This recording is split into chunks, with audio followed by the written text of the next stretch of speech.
Stop thinking Rust is just for systems programming. Stop thinking it's just for operating systems or embedded devices. In 2026, Rust has officially entered its boring phase for web development. And in software engineering, boring is good. Boring means profitable.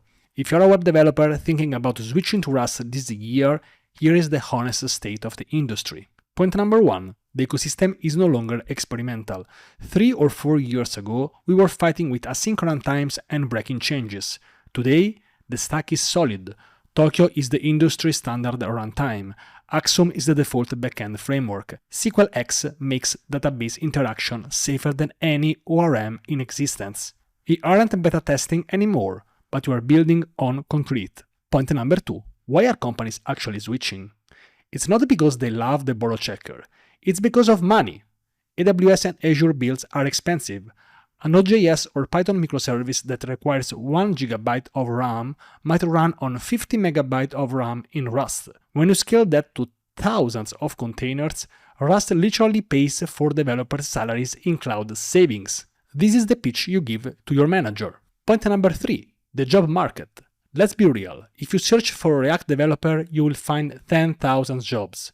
If you search for Rust web developer, you might find 500.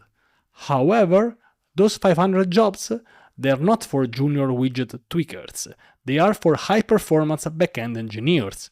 The quantity is lower, but the quality and the salary are significantly higher. You are competing in a smaller pool, but it is a pool of elite swimmers.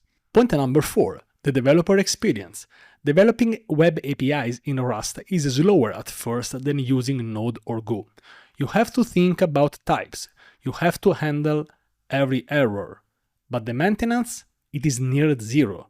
The refactoring anxiety you feel in JavaScript doesn't exist here.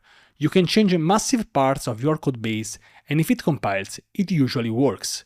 Sleep is a very underrated part of the developer experience. So, should you bet on Rust for web in 2026? If you want to churn out simple CRUD apps as fast as possible, no, stick to Rails or Next.js. But if you want to build high-scale systems, reduce cloud costs, and future-proof your career, yes, the wave is here. Don't miss it. You might regret it. I've linked some resources below to get you started with a web stack. Good luck!